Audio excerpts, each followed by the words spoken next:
बरेली में हवाई हमले की संभावना के चलते IVRI परिसर समेत आसपास के इलाकों में उस समय अचानक सायरन बजने लगे जब शनिवार रात 10:59 पर शहरवासी अपने घरों में सोए हुए थे। इससे पहले लोग कुछ समझते कि बरेली के वार्डनों की तरफ से तत्काल प्रभाव से पाबंदी संबंधित प्रक्रिया शुरू कर दी गई। रात को घरों से निकलने वाले प्रकाश को रोक दिया गया। साथ ही सड़कों के स्ट्रीट लाइटों को पूरी तरह बंद कर आते जाते वाहनों को सड़क के किनारे बाईं ओर खड़ा कर दिया गया। वहीं इमरजेंसी सेवा वाहनों की हेडलाइटों के आधे हिस्से को ब्लैक कलर से रंग दिया। साथ ही कुछ रास्तों पर ट्रैफिक डायवर्जन किया गया। सभी कार्य शांतिपूर्वक ब्लैकआउट प्रक्रिया के तहत किए जा रहे थे।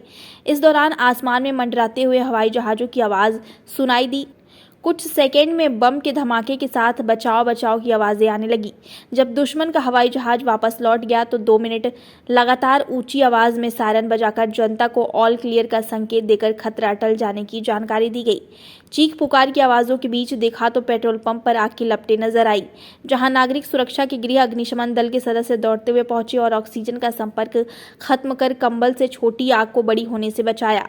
साथ ही झोपड़ी में लगी आग को बुझाकर घायलों को बाहर निकाला और उन्हें इलाज के लिए भेजा। इस तरह ब्लैक आउट कर काल्पनिक हवाई हमले का अभ्यास प्रदर्शित किया गया। यह पूरी प्रक्रिया बरेली वासियों को जागरूक करने के लिए की गई। वहीं यूपी की कैबिनेट मंत्री धर्मपाल सिंह ने कहा कि हवाई हमलों से बचने के लिए युद्ध का मॉक ड्रिल किया गया है, जिसमें युद्ध के दौरान हवाई हमलों से बचने के लिए 10 मिनट का ब्लैकआउट किया गया है।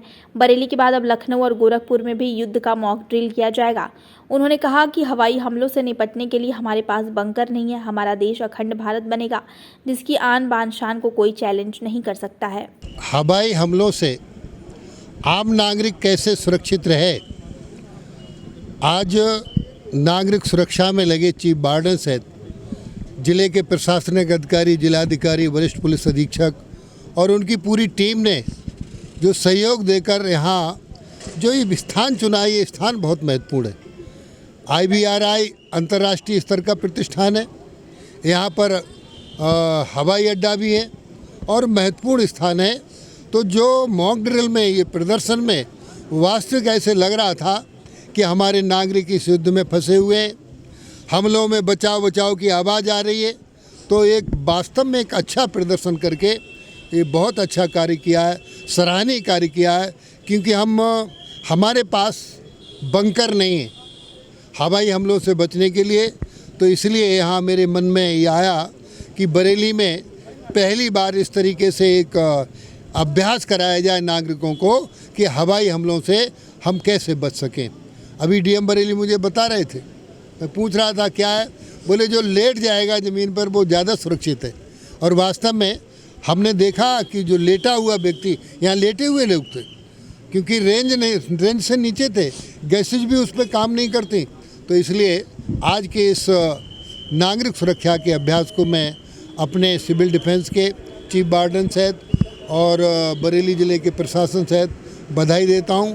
और पत्रकार मित्रों, आपको भी बधाई देता हूं जो रात के अंधेरे में आपने भाग कर काम किया है। आप सब बधाई के पात्र, और आपको भी बहुत धन्यवाद। हाँ, अभी इस प्रयोग को हम गोरखपुर में करेंगे, इस प्रयोग को हम लखनऊ में करेंगे। 2 स्थान करके फिर आपको आगे बाद में बताएंगे। हमारी परिकल्पना नहीं, बहुत महत्वपूर्ण है अखंड भारत की योजना। माननीय मोदी जी इस देश के यशस्वी प्रधानमंत्री हैं, जिन्होंने दुनिया के देशों को दिखा दिया कि भारत का आन बान शान को कोई चाक चौबंद व्यवस्था को कोई चैलेंज नहीं कर सकता।